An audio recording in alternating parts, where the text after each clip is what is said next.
How's it going, everybody? Greetings from Nerdiest Time, and today we are going to be taking a look at the Yolopark AMK series Rise of the Beast Bumblebee. And what an awesome little guy. Holy crap, does he look so cool. I really cannot get over how, even though he is slightly stylized, he is still very accurate to the source material, as you can see from 3.0's variant, and of course the actual CGI model that just got kind of like released by the actual CGI designer for Bumblebee. And yeah, what a cool guy. Let's get a close look at that oh so lovely head sculpt. Pretty much spot on. I'd say so myself. Nicely detailed, lots of lovely, beautiful silver across the entire noggin. You can see even on the back of it, a lot of detail, which we always appreciate. Very nicely done. Not a fan of the eyes though. They're kind of too soulless. You don't even have to make them lights. Just add a little bit like detail in them just to make them look more accurate and pop more. And it looks kind of soulless. But overall, just in general, he does look really good. Nice silver for the grille and bumper section and for the headlights as well. Love the striping going on here. I don't like that these are just one whole piece. It looks super weird. But I do like that they did make them different painted like stripe patterns, and that's really awesome. Yeah, overall really fantastic. Got some nice molded detail in the shoulder area as well as here. Very nice. Abdomen is alright. I don't mind it. It's just I don't like how flat it is. His abdomen section is just very flat looking. I'm not a fan of it. It just looks kind of weird even facing in forward. So it's kind of odd. But other than that, just lots of nice detail throughout the entire figure. Even got in some more parts in the forearms that you wouldn't really need to have detailed. Very nice. Some gunmetal here and here throughout the foot. That's more silver here. And then here as well. Nice silver for the rims. And they also, as you can see, they do roll, which is awesome, even if they don't need to. Lovely molded detail on the backs of his calves, or I guess his calves, and his ankles. Very cool. Even on his back, nice molded detail, which also, unlike 3.0, you can't ab crunch really well up in the torso, more in the waist, so it's not the cool, like, revealing the spine detail. But other than that, very cool. I love how accurate it is. Even got the molding in the doors to match the 78 Camaro doors, which is amazing. And yeah, overall, what a very cool little guy. Now then, let's take a look at that articulation. We start with a sort of dumbbell joint style neck, where it is a ball joint into the torso from the neck, and then a ball socket in the neck where the ball joint comes from the head. That's a lot of like wiggle. And then he can also he can look up moderately, not the best, but he can look down the best. Like, look at that. Oh, I wish Menasor had that. Man, that's good. And of course, he can look very confused.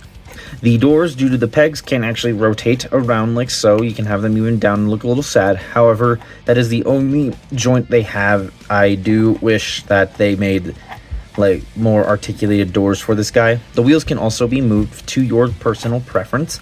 I mean, speaking of the doors.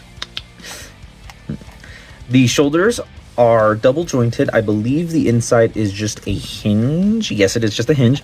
But the shoulder proper is also a hinge. This is also on a double jointed hinge that can move out of the way to your liking, and the shoulder can go out that far. Very cool. Bicep swivel. He can also do a full 360 at the shoulder. Just got to move it around the wheel. This piece also, due to the peg, can move around to your personal preference. Then he has a double jointed elbow. However, because of that little fucking piece, it gets in the way where he can't bend the second joint more than that far. And he can't really bend past 90 degrees. maybe like 90 1 degrees, but if that's in the way. However, if you rotate the forearm like so, you can get a full deep 180 bend, or I guess 170. Like, that is really nice. I just don't like that that's how it works. Ball jointed wrists, so do full rotation, can go in and out, and even tilt accordingly, so he can wave. He has, same with the head as we saw putting it together, pegged into the abdomen, ball joint into the torso or upper torso. He can ab crunch about here, and then he can kind of ab back depending on how you position the waist. I usually have it just like this, where it's a little level and where the pointed upward, just like this. So that way it at least has some decent articulation. He can do a beautiful spread. Look at that. Beautiful. Absolutely fantastic. These thigh pieces can move out of the way. However, I don't get why they were done like this instead of like 3 zeros, double jointed hinge, and then actually splays out, because he doesn't really need to move it, because he can do a full high kick without it getting in the way. He could also basically kick himself in the doors, or I guess even the back of the head if the doors weren't in the way. Yeah, this can get out of the way though, to your personal liking. Thigh swivel. Double jointed knee, or actually no, single jointed knee rather. Very well done actually. Single jointed knee that gives you the same design philosophy as 3 zeros. If you bend it, the knee spike bends. As you can see, just on single joints, a fantastic knee bend. Absolutely incredible. You love to see it. The ankle can tilt this far, however, because it is on a peg, you can extend it, well, you can extend it down that far, and then you can bring it down, and it can extend the ankle joint further. However, as you can see, it is kind of a little off. This piece can move up to your liking should you need it to be out of the way. The wheel can also rotate on this basis here if it is in your way and if you need it to rotate. Ankle swivel, ankle tilt, so yes, and of course also, yeah, the ankle rocker, and it can also even go a little bit out too if you wish to use that.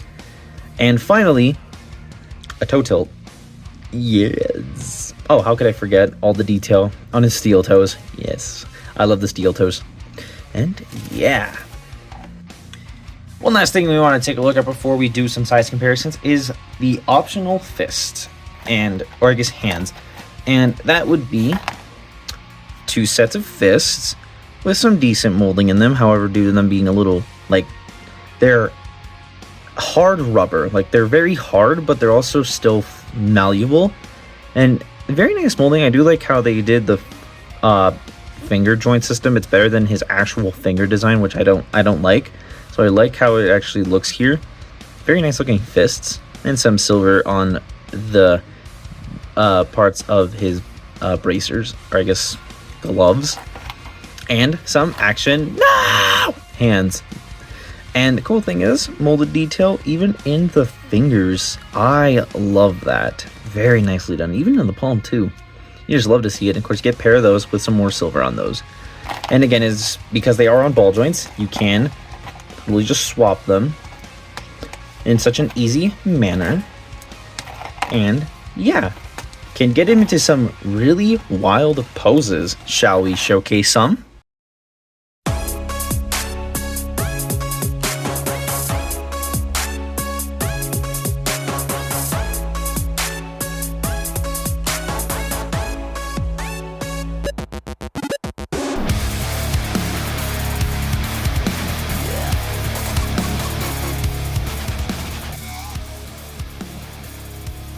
Well, that was pretty damn cool. How about we get down to some size comparisons this time? Let's start with, my custom Studio Series Bumblebee. As you can see, it's in the works.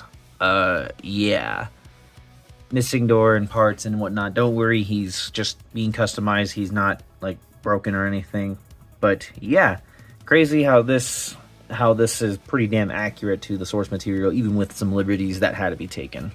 Still cool.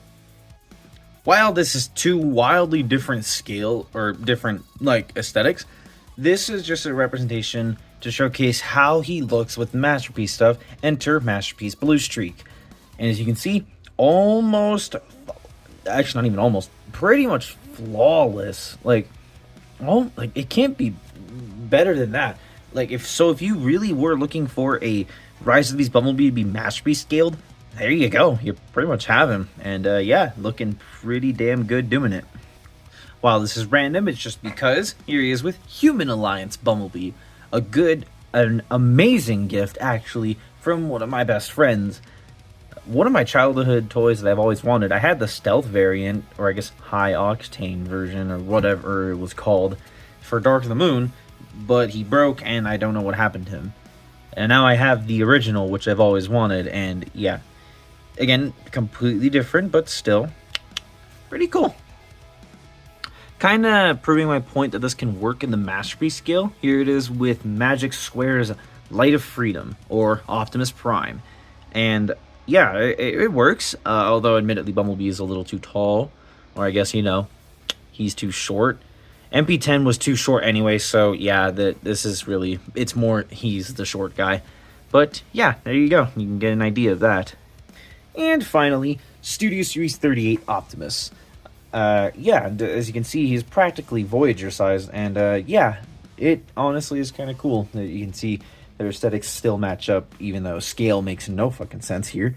I lied, I had one more in me, and that is Studio Series 102 Rise of the Beast Optimus. And again, scale makes no sense, but still, there you go. Okay, so before I get to my final thoughts, I really want to address one thing I don't like about this guy.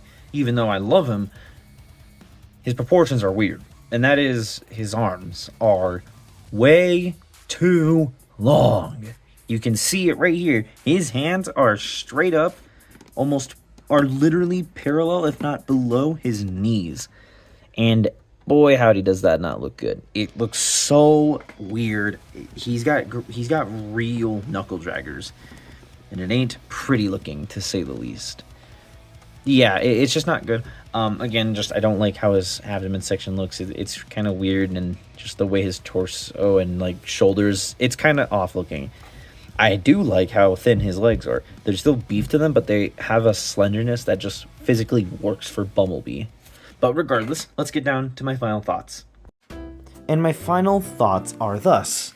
This is such a fun and cool version of a toy for the Rise of the Beast Bumblebee design for those who simply cannot afford the 3.0 version, as this is a much, much, much cheaper alternative, and that's a fair reason to own this instead of that one.